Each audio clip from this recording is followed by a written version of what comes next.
Broken shards are falling everywhere, with the face of an uncontrollable swordmaster, a man out of his mind. This is Count Perdium's useless oldest son, Ghislain Perdium.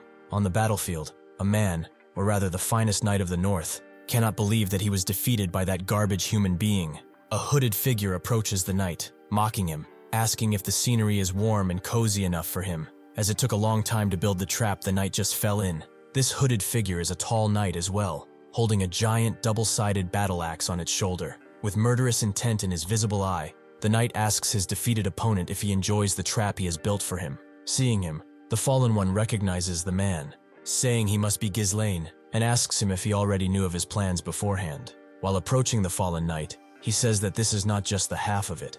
The man also knew how many of them were there, who the spies that infiltrated his ranks were, and who helped him with reinforcements. It seems he already knew everything from the start. Hearing this, the knight cannot believe what this guy says, while telling him that he's always been a hidden ace card. He then starts screaming, asking the man how he could do that. How could a useless piece of shit like him dare stand before him? Yet his speech is rudely interrupted, as the man is hit in the face by the boot of his enemy, making blood splatter all around. He then tosses the man back, telling him to shut it. He throws his helmet on the ground and tells the man that he can try and invade however many times he wants, as he is going to be the one who wins the war the next time, and the time after that, and as many times as it's needed. That is because he's already got all the plans for everything. An image of the war camp from a year ago is then shown, Luthania Kingdom, near the Perdium estate. A man wakes up in his bed, thinking what the hell has just happened. He then places his hand around his neck, asking himself if he is still alive. He grasps for air, and he cannot believe it,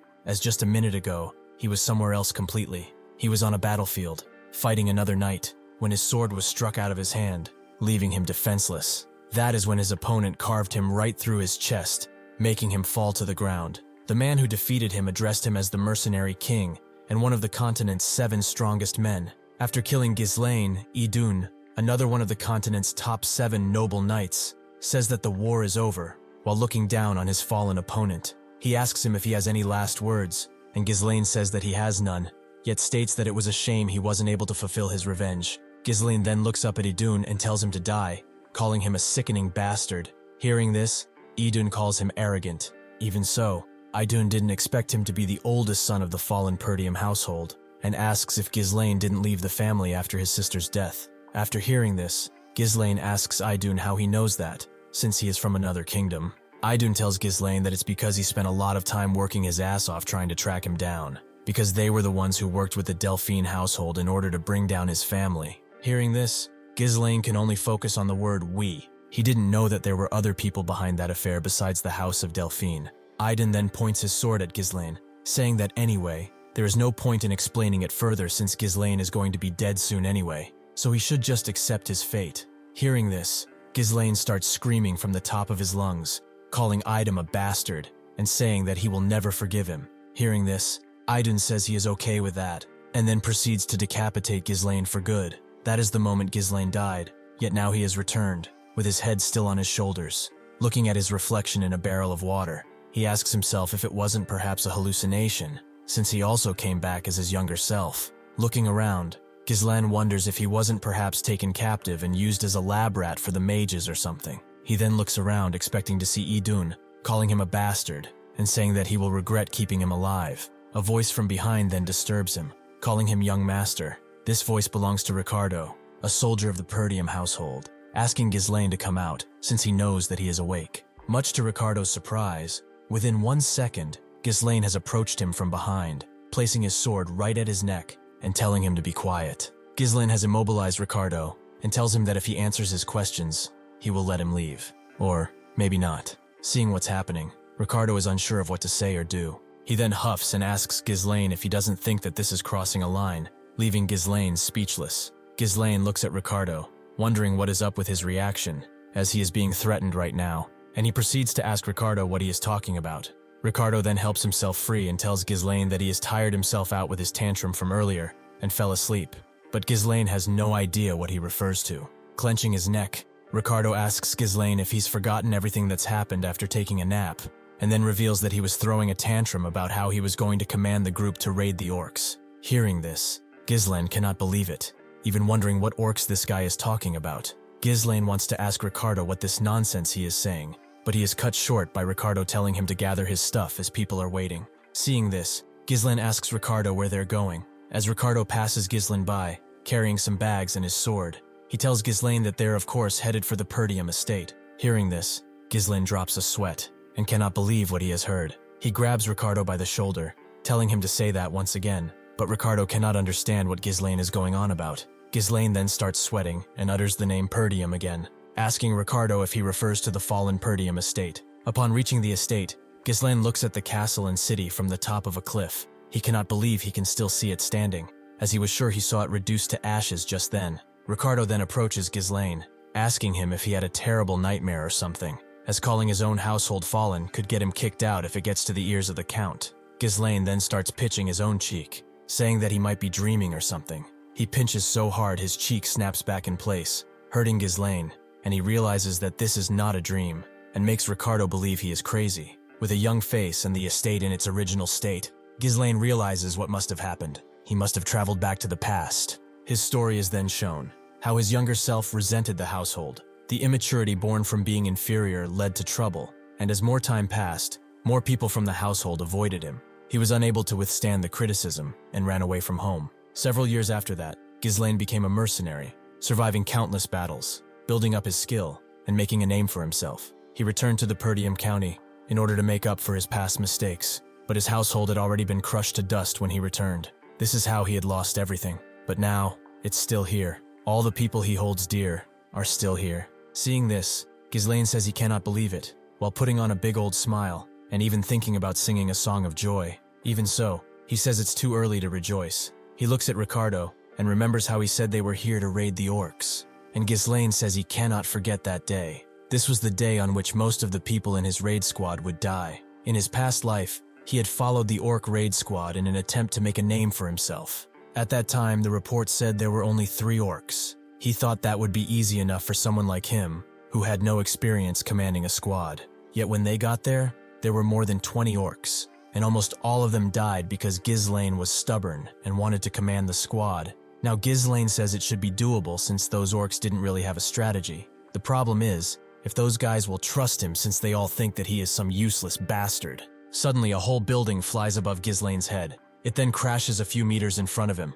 A soldier panics and starts screaming, saying that it's the orcs. And indeed it looks like the orcs have attacked first. Seeing this, Ghislain cannot believe it, asking if this isn't too soon, and wondering if they attacked this early in his past life as well. The orcs seem to be relentless, swinging left and right, killing everything in their path. A man then screams for everyone to get into formation. This man is the raid squad commander, Skovan, who tries to instill order among the soldiers, telling them not to panic and to get into a defense formation. While he says that, an orc's swings are throwing people left and right, yet he manages to parry its attack. Seeing this, Skovan realizes that they left their guard down and got ambushed when they were least prepared. He then realizes that there are more of them than it was reported, and says that at this rate, they are all going to die. A man then screams to get the commander's attention. He tells Skovan that there's an orc behind him, but it might be too late, as he is prepared to strike down Skovan in one blow. In the next second, however, someone gets close to Skovan,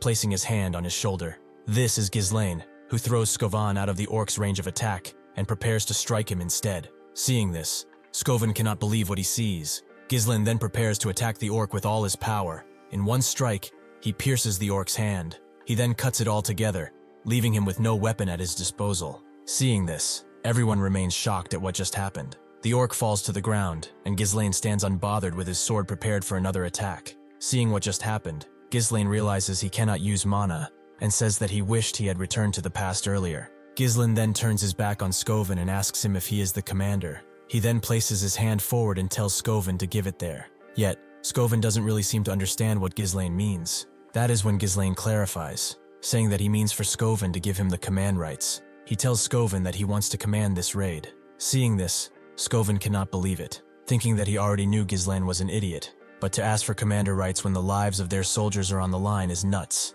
Skovan gets up and says that he cannot do that, leaving Ghislain speechless. Skovan then asks Ghislain if he thinks that this is some kind of game, and tells him that even if he is the young master, he cannot give up the authority that the Lord gave him that easily. Seeing this, Ghislain calls the situation annoying, but acknowledges the fact that he would have reacted the same way if an idiot came up to him and asked for the right to command. Suddenly, another orc proceeds to attack them. Seeing this, Skoven tells Ghislain to fall back and take care, as he is still too inexperienced to lead their troops, while he leaps forward to attack the orc. Hearing this, Ghislain says that he has no other choice, then prepares his own sword to attack. He throws his sword with all his power, nearly hitting Skoven. Seeing this, Skoven turns around, picking Ghislain up, asking him what the hell he thinks he is doing. All of a sudden, he hears a noise from behind. When he turns around, he cannot believe his eyes. The sword landed right between the orc's eyes, killing him in an instant. The orc falls to the ground, and Skoven and Ghislain are left there to look at it. Skoven cannot believe what just happened, so he wonders how Ghislain has managed to hit the weak spot. Ghislain then addresses Skoven by his name and asks him if he knows what the most important thing in battle is, leaving him to wonder. He then tells Skoven that there is no hope in winning a battle when their troops are filled with fear. Then he tells Skoven that they need to gain momentum. Ghislain then leaps forward and takes his sword out of the orc's head. Within seconds, he leaps into the air, prepared to strike down another monster, right in front of his troops this time. He falls right on the head of the orc, driving his sword through his skull, leaving every single soldier on the battlefield astounded. Skoven, in particular, looks stunned by this image. As he pulls his sword out of the orc's skull, Ghislain tells the other orcs to come at him. He points his sword upwards and says that he will kill every single one of them. Then, all the orcs start charging at Ghislain, and he also seems to be prepared to dive head forward in the crowd. In one swift motion, Ghislain manages to cut all their hands, leaving them defenseless. Seeing the fight that takes place on the battlefield, Skoven wonders if he isn't dreaming. Even as a mana user, it's hard for him to do anything. So how is that skinny Ghislain managing to do all that by himself? Skoven can tell that Ghislain is already tired. Even so, he is using the smallest of movements to dodge attacks. And then he uses his swordsmanship to strike at their weak spot. He is doing all of this, like a manless swordmaster. Or perhaps even something greater, Skoven thinks. While seeing the way Ghislain is fighting, Ghislain then starts screaming, asking the orcs if this is all they've got, as he's still not warmed up.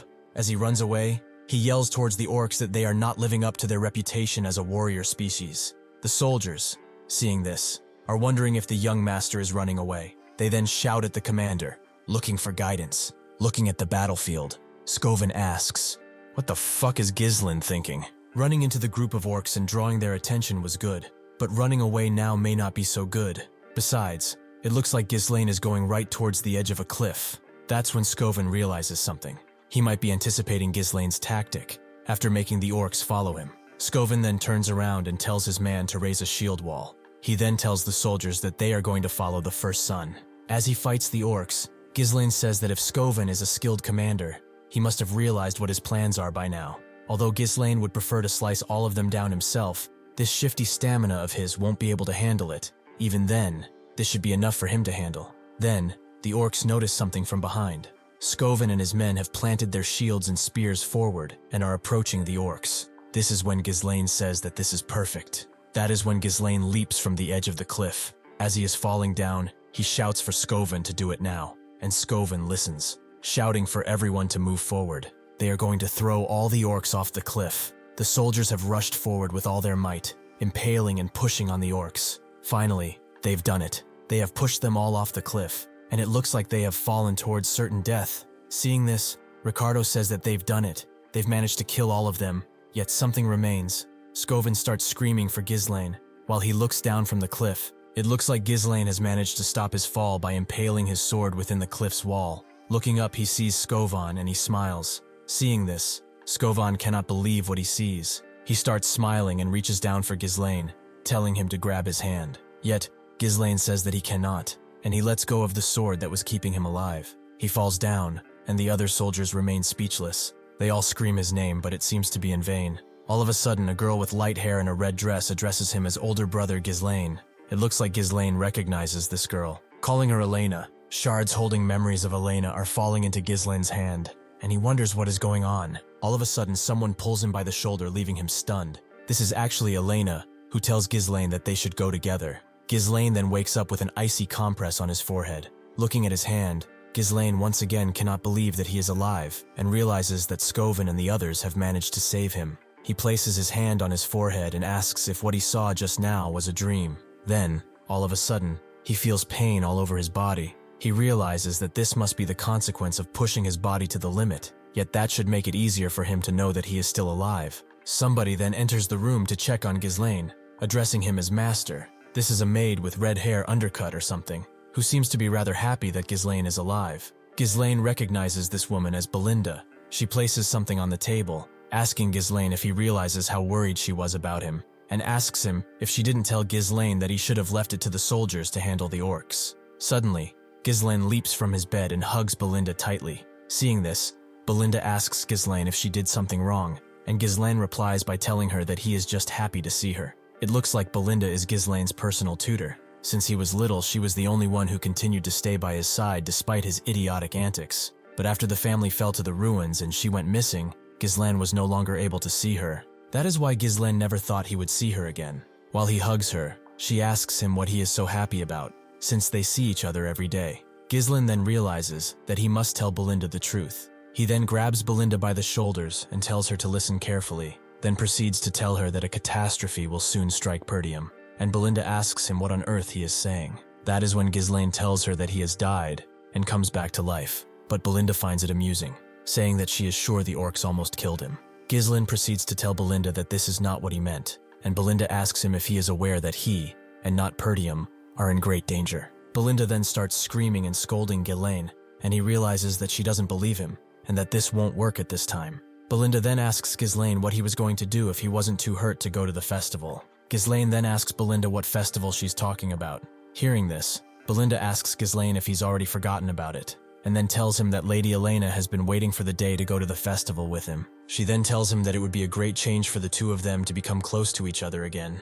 Ghislain then takes a look at a picture, and remembers that there was a festival that always happened around that time of the year. In his past life, he didn't have time to enjoy festivals because of his traumatic experience. Ghislain then asks Belinda how long it's going to be before the festival begins, and she says that it's going to happen in about a week. As a little girl enters the room, Ghislain realizes that in a week, the day that changed his life will come, the memory that continues to haunt him even now. In 1 week, Elena, the one who just entered the room, will die. When he sees her sister, Ghislain jumps and hugs her, leaving her stunned. Seeing this, even Belinda is left speechless. While hugging her brother, Elena asks Ghislain what is up with him and what kind of prank this is. That's when Ghislain tells his sister that he's really missed her. Elena throws Ghislain towards Belina, who catches him and tells his brother that he is creeping her out. Ghislain, placing his hands over his chest, remarks the amazing strength Elena has and wonders if she's always been this strong. Elena then brushes off her shoulder and tells Ghislain that she's only there because of Belinda, and then asks Ghislain if he thinks that he can make everything okay with a hug.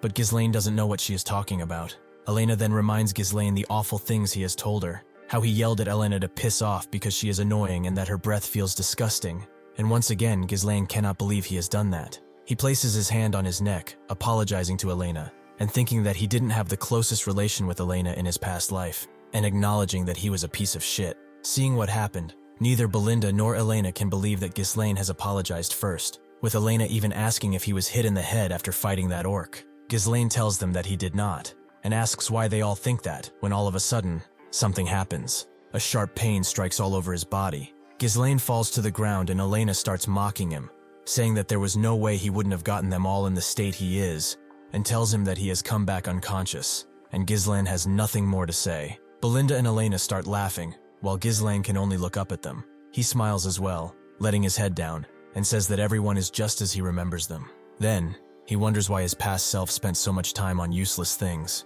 In the festival that comes next week, he rejected Elena's offer to go together, making an excuse that the events from the raid squad made him upset. That was the last time Ghislain had seen her. Elena's body was then found shredded into pieces along with her bodyguards. That is when Ghislain realizes that he should have been there to protect her. A knock on the door is then heard, as someone asks if they can come inside. These are Elena's bodyguards, Jamal and Philip, who are happy to see Elena, as they were looking all over for her. Seeing them, Elena asks if something has happened, as she has told them to wait outside, and the guards apologize and say that the servants asked her to oversee their work on the festival supplies. Hearing this, Ghislain wonders why they would ask Elena. Belinda, seeing this, tells Ghislain that he wouldn't know, because he is always lazing around all day. But there's such a shortage of workers in Perdium that even the young lady needs to work. As Elena leaves, she waves goodbye to Ghislain and Belinda, and tells him to take care of himself, while Ghislain wonders if they are really that short on workers. He didn't care about these things back then,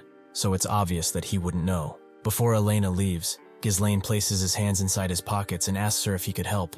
Hearing this, Elena turns around with a weird expression on her face. Once again, Belinda is stunned that Ghislain has volunteered to help, and Elena wonders if he really got hit in the head.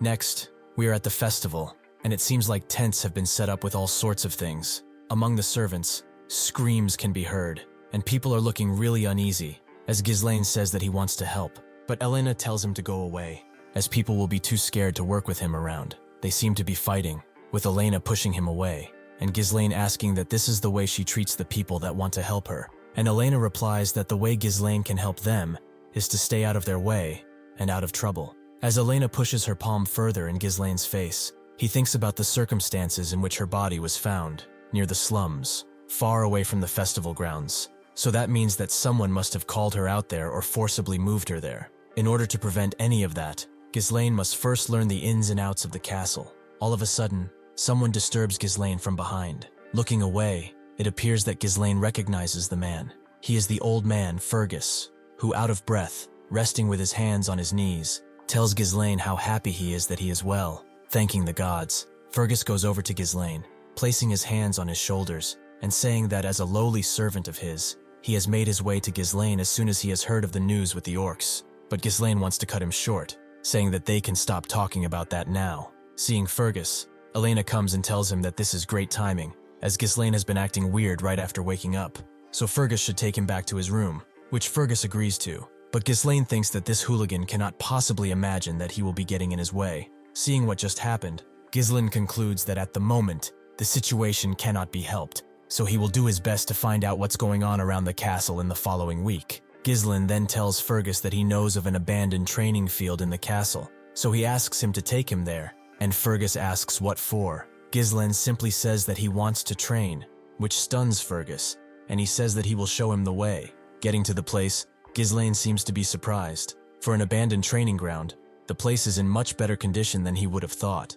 Ghislain thinks that this is a perfectly suitable location for him to train at, and says that he's never seen anything like this as a mercenary. Then Fergus tells Ghislain that they've maintained in the case that he would ever wish to use these facilities. Fergus then tells Ghislain that he is certain that whatever Ghislain is going through is just a phase. That is when Ghislain realizes that this is what Fergus must have been doing in his past life as well, waiting for Ghislain to return and use these places. Ghislain lets his head down and thinks for a second, saying that this must have been what happened. He then goes on to friendly slap Fergus on the shoulder and tell him that he needs to live a long life as dying really feels like shit, which intrigues Fergus, as he says that Ghislain is talking as if he'd already experienced life and death. Hearing this, Ghislain says that Fergus is, as expected, really smart, and then proceeds to tell him that he really died and got resurrected. But Fergus tells him that this is enough tomfoolery, and doesn't believe him. Ghislain then tells Fergus that he can go back to his business, as he will start training now, and Fergus bows, telling Ghislain that he will be waiting outside. Looking at Fergus says that he has always been treating everyone like they were his enemies. In reality, it looks like he was just short-sighted.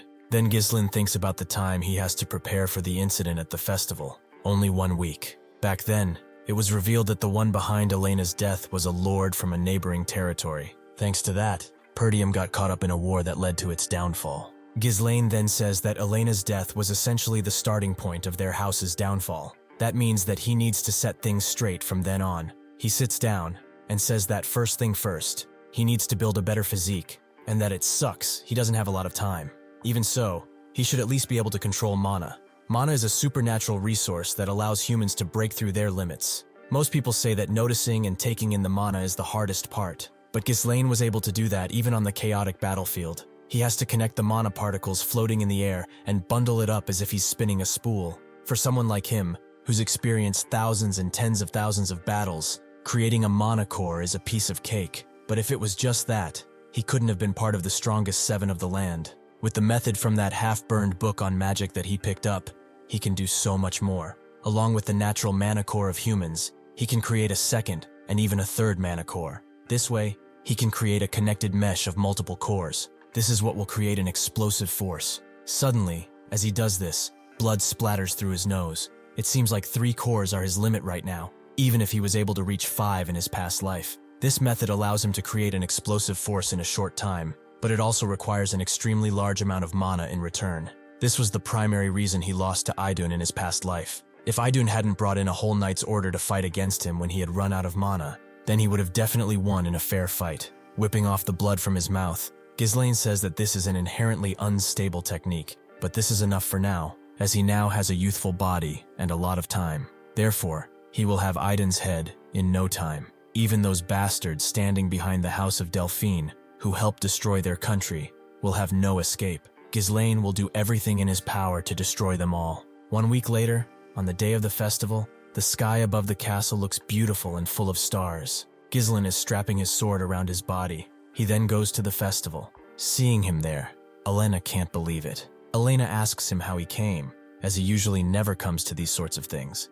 And Ghislain says that as a Perdium, he should at least come to festivals once in a while. Elena then tells her brother that he has been acting really odd recently, and that she has heard that he has been doing nothing but training in the past week. Ghislain, annoyed, asks Elena what is wrong with the next in line of a knight family training, and Elena looks up at him in a weird way, saying that Ghislain never cared about these things before. She tells him that he was the one who said their dad was annoying, and that he wished he were the Lord already, and Ghislain doesn't seem to take this comment well. Even so, Elena turns around, walking away from Ghislain, and saying that she likes the way things are going now. Looking up at the sky, she tells Ghislain that it seems like the old him is back. Hearing this, Ghislain doesn't say anything and just looks towards Elena. Then he reverts his gaze, and thinks that he has realized something in the past week. Because his actions have changed, his reception and the future are also slowly beginning to change, Ghislain thinks, as Belinda instructs Elena's bodyguards to figure everything out themselves if Ghislain creates any trouble, as they really can't afford to have any problems,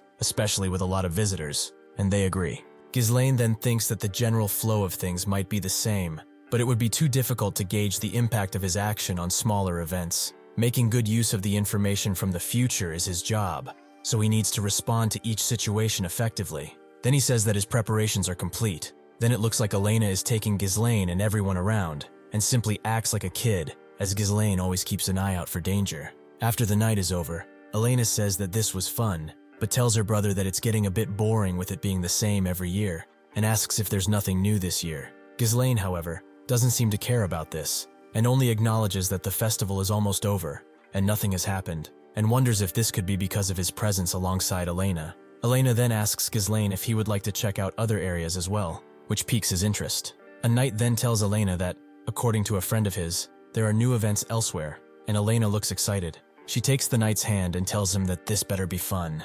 This is when Ghislain realizes that it must have been the two guards. They were the traitors of their house. Elena's escorts, Jamal and Philip, were the most trusted knights in the feud, because they had protected Elena ever since she was a child. In Ghislain's past life, it was known that they were murdered while protecting Elena. Next, it seems that Jamal and Philip have taken Elena and Ghislain to the next attraction, an empty square somewhere in the city, and Elena seems to be left speechless by this act. She asks her guards what this is, as there is nothing around, and asks Jamal if he is sure there will be a performance in such a dirty place, and he responds by telling Jamal that they are probably not prepared yet. He tells Elena that people should be there soon, but she gets annoyed, mocking Jamal, asking if he would ever want to perform in a place like this, while Ghislain isn't saying anything. Even so, he thinks that this is just as he expected. This may seem like a simple deserted street at first sight, but appearances may deceive. If you look at the placements of the obstacles, they are specially placed to block the escape routes. Ghislain thinks that they must have made preparations in advance, when all of a sudden, Elena pulls Ghislain by his arm and prompts him to leave. Seeing this, Jamal asks if they shouldn't at least watch the show if they are already there, but Elena insists, saying that she's not going to watch a show in a place like that. Seeing the force with which Elena is pulling Ghislain away, he asks her if she is working out or something, as he cannot understand why she is so strong. As they try to leave, Philip blocks her path and tells her to wait. With a scary expression on his face, he forces them to wait a little longer. Seeing this, Elena cannot understand why Philip is doing this. Elena gets scared and tells Jamal and Philip that they are acting weird and asks them what the matter is. Jamal then places his hand on his neck and tells Elena that he had no intention of scaring her. He then gets the same look as Philip and tells Elena that this is all because a reasonable request came in. Hearing this, Elena wonders what is happening and what request they're talking about. A third person then seems to be approaching from the back, and Elena is surprised by this. He is a man wearing a long coat and hat, followed by two hooded figures. This man is Frank, who tells the two men that, as expected, their work process is clean. Jamal turns around to speak with the man and says that he has brought the young lady as Frank requested, so their deal ends there. Frank then sees Ghislain and tells the man that he didn't request that he be there as well. Seeing them, Elena starts shivering, hanging onto his brother's arm, but Ghislain looks relentless, not a sweat on his face. Jamal says that he will just hand him over for free, as he followed them foolishly, not knowing that this would be his graveyard. Ghislain then addresses Jamal, asking if he really thinks he will get away with selling them out. In return, Jamal tells him that he should be worrying about himself, as all they have to do is run as far away as possible. Jamal then tells Ghislain that they were just getting sick and tired of this impoverished land, which has been tormented by the barbarians. Even so, he is sure that there are plenty of others leaving Perdium besides them anyway. Within the split second after Jamal finishes his sentence, it looks like Ghislain has already cut him. Blood splatters from Jamal's mouth, and he doesn't understand what is going on. Seeing this, everyone remains stunned. As Jamal falls down in two distinct pieces, Ghislain says that Jamal is right, but at least those people have never sold them out. He then turns his head towards Philip and asks him if he doesn't agree. That is when Philip grabs Elena as a hostage, and thinks that Jamal was an idiot for losing to an amateur like Ghislain.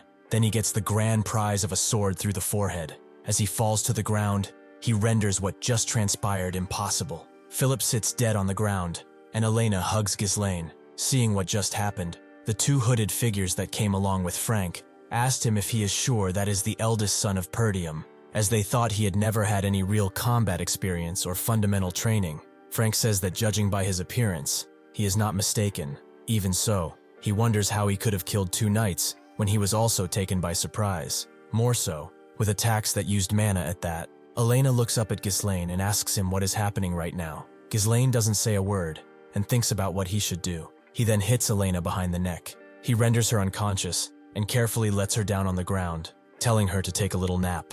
From behind, Frank addresses Ghislain, thanking him that he has done the dirty work for them. Frank approaches and tells him that he is much different than he has heard, and says that they were planning on taking care of those two themselves. As Frank takes a puff from a pipe, he asks Ghislain if he has been hiding his skills. Ghislain pulls out his sword from Philip's head and asks Frank why he cares about that. He then looks over and thinks that there are three of them. He concludes that the two beside him are nothing, but the one in the middle exudes the amount of mana on a different level. Ghislain also recharges his mana and says that he has to end this quickly. Ghislain asks Frank whose request this was, but he says that there is no need for the dead man to know this. Hearing this, Ghislain says that he knew Frank wouldn't give the information so easily, but in the end, it doesn't even matter. He then prepares his sword and tells Frank that he will want to spill it out soon enough anyway. Seeing this, one of the acolytes behind Frank asks if they should sever his head, but Frank says they should not.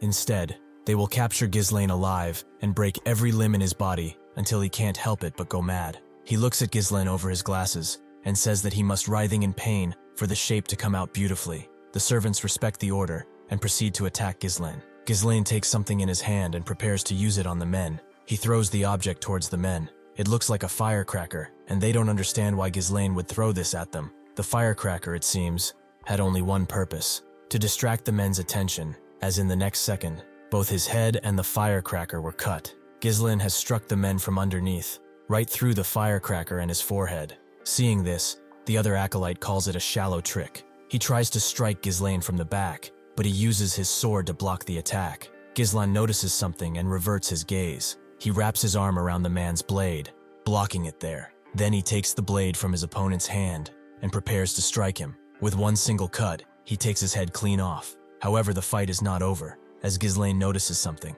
It seems like Frank went for an attack behind his back. Once again, Ghislain manages to parry his attack. Seeing this, Frank cannot believe that Ghislain has managed to block his attack from that position, as it was a perfect sneak attack too. With two swords now in his hands, he goes for a counterattack on Frank, but he notices and jumps away. Even so, it looks like Ghislain's attack hit, not at its full force, but it sure did some damage to Frank. His pipe, now broken, lies on the floor. Once again, Frank goes for another attack on Ghislain. Ghislain uses both of his swords to block this attack. Seeing how good Ghislain is, Frank says that he is surprised, as if he would have been lacking in mana, he would have been beheaded by Ghislain's attack. Ghislain also thinks about what just happened, wondering how the guy survived a strike to the neck, and concluding that he must have focused his mana around his neck to reduce the damage. As Frank prepares his next attack, he tells Ghislain that he doesn't know how he managed to learn such strange swordsmanship at that age, but it doesn't matter. This is the place where he will perish either way. He attacks Ghislain again and tells him that there is no way he will defeat him with such feeble mana. Then, he screams that Ghislain will die here.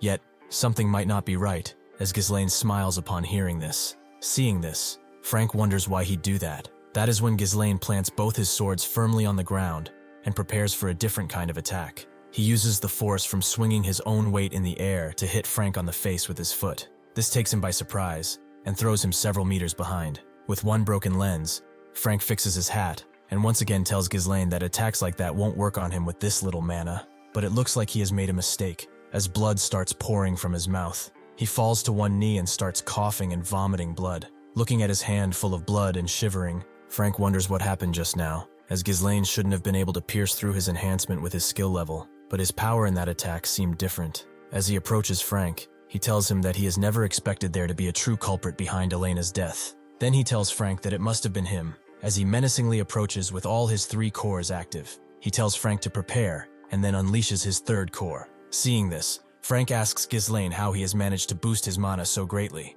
but Ghislain doesn't seem to care about his questions, and just goes for his neck. Frank acknowledges Ghislain's speed, and prepares for his attack. They fight, with Frank managing to block Ghislain's attacks. But this might not last long, as Ghislain seems relentless in his attacks. Frank even says that his hands are getting numb only from blocking his attacks, which should be impossible. With his sword almost shattering and chipping away, Frank says that no matter how much mana one draws, it usually has a limited effect. That being said, Frank says that he has never heard of a method that increases mana so explosively like this. Looking at Ghislain, he looks like he has become a completely different person. It looks like with his next strike, Ghislain has managed to completely break Frank's sword.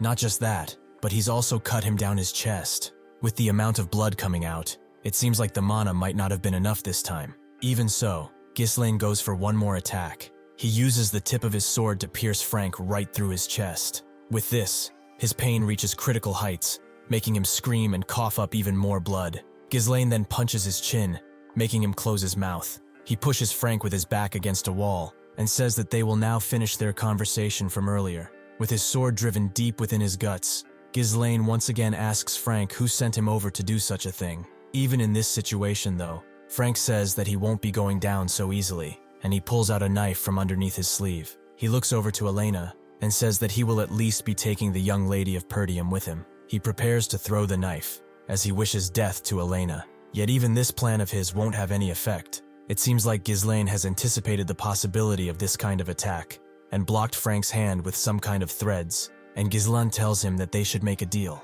If Frank doesn't try anything useless and answers his question, Ghislain will sheath his sword. Looking down at Ghislain's hand, Frank realizes that these are threads created with mana, stating that he cannot move because of them, and wonders when he made such things. It turns out that he did that right at the beginning of their combat, when he was also gathering mana. Clenching his sword harder, Ghislain says that he is sure that someone of Frank's caliber would know how to patch themselves up, unless he destroys his mana core, in which case it wouldn't even matter anymore. Hearing this, Frank is left speechless, unsure of what to say. That is when Ghislain drives his sword deeper, making Frank feel a sharp pain. Looking down, he cannot believe it. His mana is scattering, and his core shattering. Seeing that Ghislain is ruthless, he asks him if he is out of his mind, as one wrong move could make the backflow of the mana to create an explosion and blow up the whole area, and asks Ghislain if he is planning to self-destruct. Even at this point, Ghislain seems to be unhinged, saying that the scenario Frank proposed could only happen with someone unskilled, but he can manage it. Looking at Ghislain and sweating profusely, Frank realizes that Ghislain is not bluffing. Seeing death in Ghislain's eyes, he realizes that he must do as he says, if he is done for. This is the moment Frank breaks and shouts that the one who put him up to this was Count Desmond. He tells Ghislain that he is the one who has requested this because he needed a pretext to start a war against the Perdium and Degard families. Hearing this, Ghislain asks if that is so, and thinks that Frank would not be lying in this situation. In his previous life, such underground work was left for the families allied with the ducal house, and wonders how would Duke Delphine even dare to orchestrate this nonsense behind their backs. Ghislain then pushes Frank against the wall, and asks if this was the reason for which he wanted to murder Elena, and he tells Ghislain that he is correct. Then Ghislain drives his sword all the way through his guys, while raising them up in the air. Frank asks him what he is doing, as this is different from what he has promised earlier. Hearing this, Ghislain asks him what the matter is, as Frank must have killed plenty in his time, so he shouldn't be scared when his time comes. After hearing this, It seems like Frank is the one who starts laughing, and this Ghislain is the one left to wonder why. Frank tells Ghislain that it wouldn't matter if he kills him anyway, as he has already managed to finish the work with the Degard, and asks Ghislain if he thinks that people will listen to a punk like him. Ghislain grabs Frank by the face, while Frank tells him that Perdium will perish due to war. Yet it looks like Ghislain doesn't agree, and tells Frank that he is about to let him onto something. He lets him in on the secret that he was reborn after dying, so it will be different this time. He then drives his sword into Frank's monocore, making his body shatter altogether. At the same time, a firework lights the sky. As Frank's blood splatters all over the floor and walls, so does the firework's brilliant burst, painting the night with streaks of purple and silver, a grotesque mirror of the chaos unfolding below. The two traitors and acolytes are also sitting dead on the pavement. Ghislain then turns his head around. He sees Elena still sleeping on the concrete. He throws his sword away and huffs in relief, the tension finally draining from his body like air from a punctured lung. Suddenly, though, something happens. He falls to the ground and starts coughing up blood himself. It appears that this is because of his last attack, as exploding 3 cores wasn't an issue at all back when he was the Mercenary King, but now it seems to take a toll on him. That is when Ghislain says that he won't fall like this, and so he is approaching a house. He hits the door so hard it flies away, and finds 2 corpses on the floor. In his previous life, they found another body besides Elena's at this place, and according to what the guy said earlier, it can only be one person. That is the son of Degard. Ghislain goes over to take a look and says that it seems like he was killed along with his escorting knights. So this is how they silenced them and framed them as Elena's killers. The moment this is revealed, the war will break out. Therefore, Ghislain must erase the evidence. So he pulls out another firecracker. He starts a fire to burn down the house, and as he carries Elena away, says that he won't let things happen as he intended them to. But it looks like he is not alone, as someone also watches him from afar. As he leaves, though, the hooded figure does too, leaving no trace behind. At some kind of council gathering, the figure informs its superiors that the mission was a failure, and the higher-ups cannot understand how this could happen, asking the hooded figure if they couldn't take care of just one girl, especially since they've sent Frank, who was their best. Bowed down to one knee, the hooded figure prepares to say something. He tells the council that it was all because of Ghislain Perdium. Hearing this, the council members find it hard to believe, calling him the bastard of the North. One of them even says that the hooded figure is only using him as an excuse, as he calls Ghislain a useless piece of shit. To this, the hooded figure replies that Ghislain was completely different from the information they've had. Recalling the events the hooded figure has witnessed, he can say for sure that it was like Ghislain was a completely different person. Even so, the figure says that they've already taken care of things with Degard, so it won't be an issue to start the territorial war, so he asks his superiors for one more chance. Upon hearing this, the members of the council shut him up, saying that he wasn't even capable of finding enough information about the kid, and ask him if he realizes how much of a setback this is. All of this being said, his fate is sealed. Elimination. All of a sudden, another person speaks, calling everyone else noisy, while sitting on a throne, with a stained glass window behind him that bears the mark of a crescent moon. The man goes on, asking the hooded figure what kind of chance it wants. The hooded figure states that he will get rid of Ghislain Perdium, and the man on the throne asks how. The hooded figure then reveals that he will make a duel happen naturally, and that there is someone he has in mind. Hearing this, the council gets interested, and they ask who that is. The hooded figure reveals that he talks about Cain Logis, someone famous for their strength-based swordsmanship. Despite his young age, he's the epitome of strength, so the spy can confidently tell that there is no one in the north who is a match for his strength. Besides, Cain is Ghislain's cousin, so he is sure it won't be forced to have them meet. Upon hearing this, the council remains silent. The men on the throne also stay silent for a couple of seconds. He then replies, telling the figure that if it fails, there will be no next time for him, and that is when the hooded figure shouts that he won't disappoint him again. Next, it seems we are back at the Perdium training castle. On the training grounds, Fergus seems to have come to inform Ghislain of something, but he doesn't get to finish his sentence. Ghislain uses his mana strings to grab his sword, leaving Fergus astounded. He makes the sword fly through the room towards him, while Fergus is simply left to watch the whole event. He catches the sword and prepares to swing again. As he spins the sword around, Ghislain says that this should do.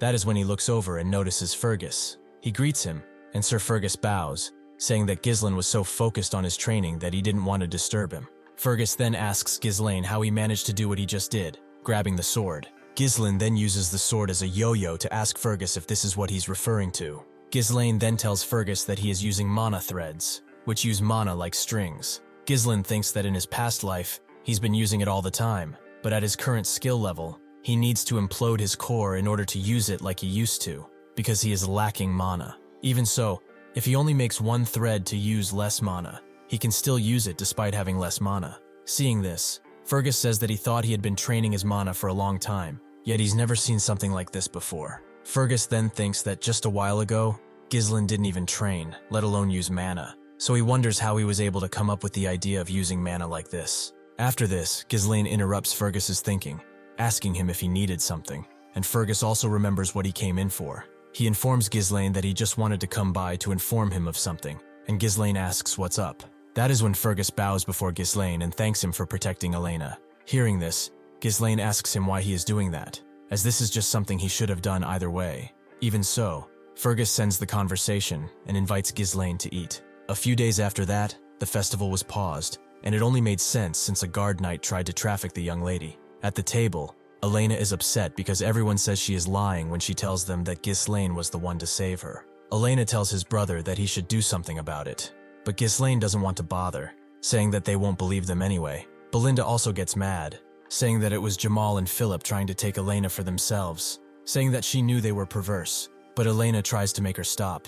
Looking over the table, Ghislain smiles, happy that Elena lives. He was able to stop the war from happening, but he is sure they won't give up so easily. Ghislain says that he won't be able to stop them on his own forever, so he needs to grow a military force. A maid then comes in, excusing herself, and bringing the food. As the maid places the food in front of Ghislain, he says that in order to achieve his goal, he must get more into politics. Ghislain lifts the cover that was put over the plate, and he's greeted with only one piece of bread. Looking at the plate, he cannot understand. Ghislain asks Belinda why they're getting the dessert first, but Belinda says this is no dessert, and that Ghislain knows the situation they're in. From an open window behind Ghislain, a scream is heard. A fat man screams for Ghislain or the Lord to compensate for the damages they have caused with the cancellation of the festival. In fact, a whole crowd is gathered at the entrance gate, protesting about compensation. One of the commoners shouts at the guard behind the gate to come out, saying that they are swimming in money inside there, while the guard tries to calm them down. Looking out the window, Ghislain wonders what the hell is going on. Belinda, staying next to Ghislain, says that she knew they would do this, but Ghislain doesn't know what she's talking about.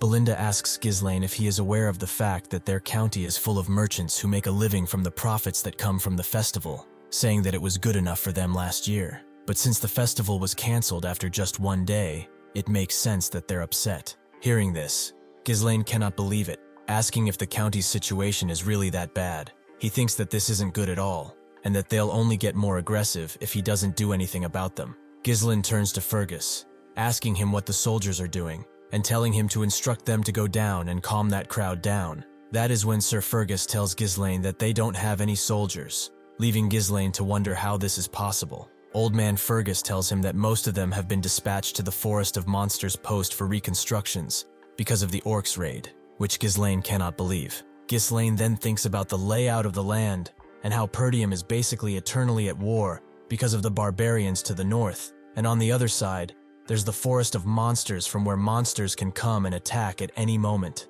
No money, no soldiers. Ghislain thinks that everything is a mess. Ghislain then takes Belinda to the corner of the room in order to tell her something, which makes Elena wonder what they are talking about.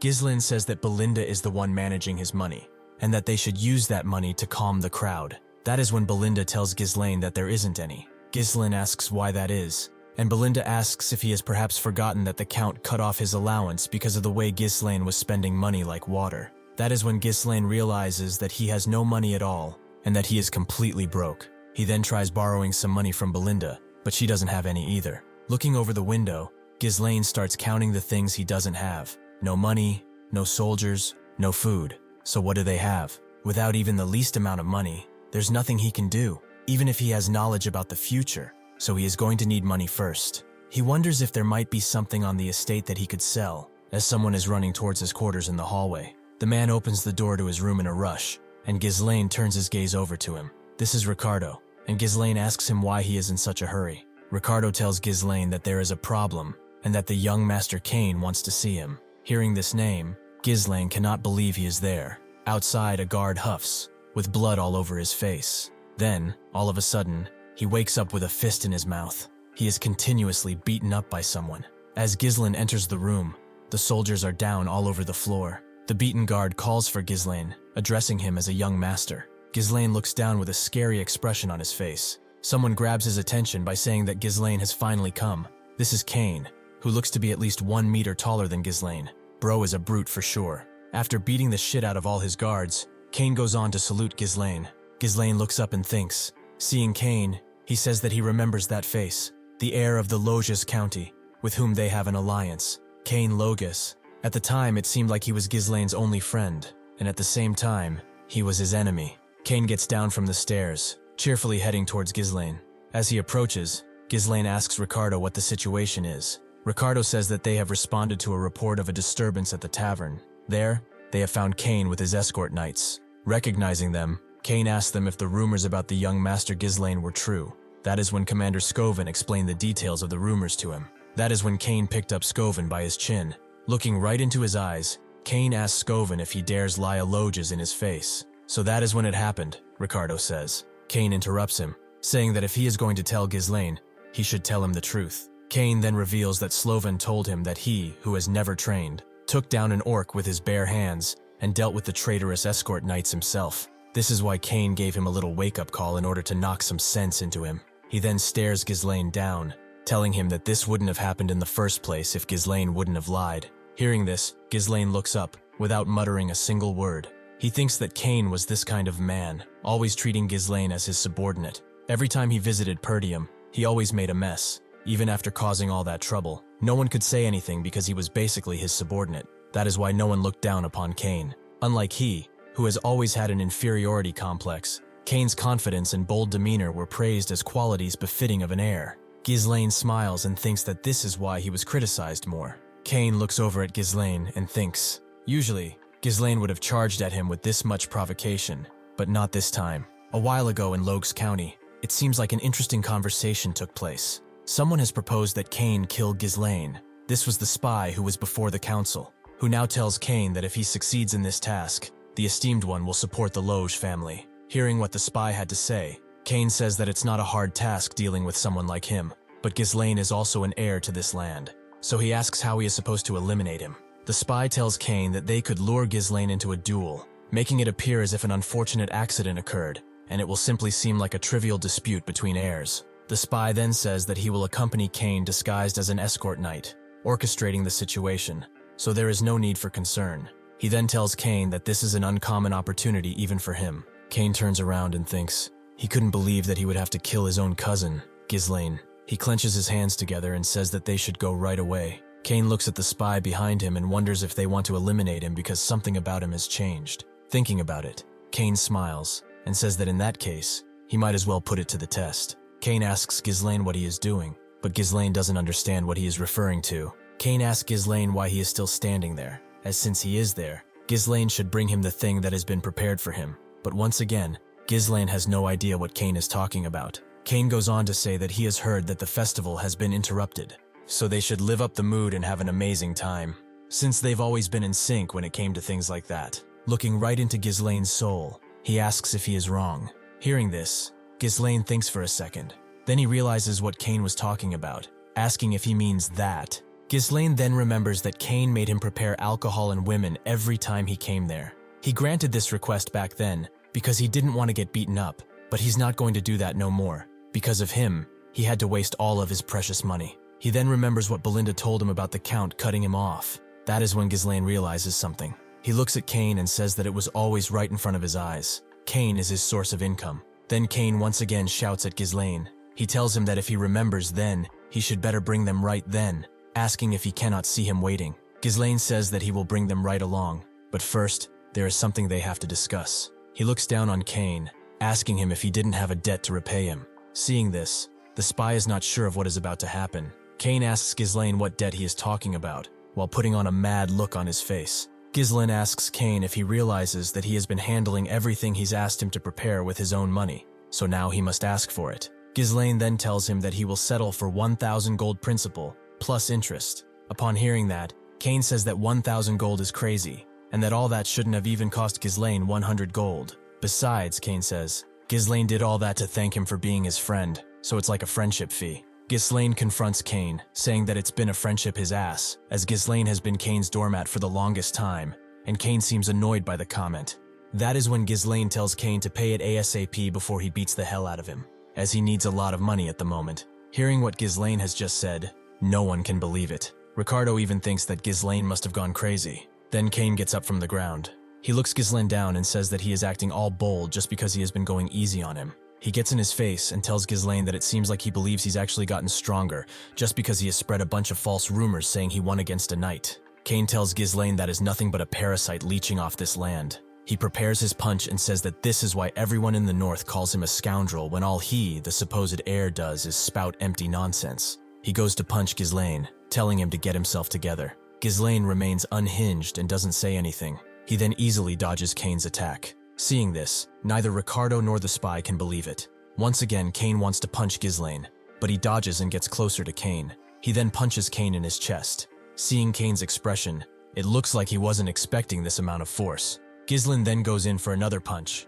This time though, it seems like Cain has easily blocked his attack. Seeing this, Ghislain seems surprised. That is when Cain falls to the ground, spitting up blood and screaming in pain. The spy goes in to check on Cain, asking him if he is okay. Ghislain tells Cain to get up and stop whining, as he knows Cain blocked that attack. That is when the spy shouts at Ghislain, telling him to shut up and asking him what the hell he thinks he is doing. Everyone in the pub cannot believe what they are seeing, asking themselves if Ghislain just beat up Cain. Ghislain looks over at the people in the pub and realizes what is going on. Seeing this, he smiles and thinks that if this is how Cain wants to play, he will play along. It looks like Cain even turned to the spy, asking him how he likes his acting. The spy says that it was excellent, as Cain has set the stage perfectly to make it appear that the fault lies with Ghislain in everybody's eyes, and that this should be more than enough to justify a duel. Cain prepares to take off his coat, and thinks that it's a rare opportunity to gain such powerful backing, so he must make sure to leave a lasting impression this time. He remembers what he discussed with the spy in his office. Cain prepares to throw his glove, saying that this is the perfect time to cut off Perdium, a falling power. Cain goes on to scream, making a scene as he holds up the glove, and asking Ghislain how he dares after trashing the dignity of nobility with lies, also attacking him simply for trying to verify the truth. He wants to challenge Ghislain to a duel, but all of a sudden, a glove is shoved in his face. It seems like Ghislain was faster, and he threw the glove first, challenging Cain to a duel instead. As the glove is falling down, Cain cannot believe what just happened. Ghislain turns his back and says that he has insulted him, the heir, in front of the people of Perdium, and also assaulted his knight, trashing the dignity of nobility. Seeing this, Ricardo is stunned while trying to tend to Scoven's wounds. Ghislain then looks Cain right in the eyes and asks if he isn't perhaps thinking of denying it. Seeing this, both the spy and Cain look surprised. Cain smiles and says that he already knew Ghislain was stupid, but he didn't know he was stupid enough to dig his own grave. Cain goes to pick up his sword and says that he will accept this duel. He points his sword towards Ghislain and tells him not to regret his actions, even if he dies. Even now, with Cain's blade right by his face, Ghislain remains composed, not a muscle twitching in his face. He then calls for Ricardo, and he prepares to take the order. Ghislain tells Ricardo to bring all the merchants who are protesting in front of the castle to him. It looks like Ghislain wants all of them there to see how he will make them big money. Thank you for watching. See you next time.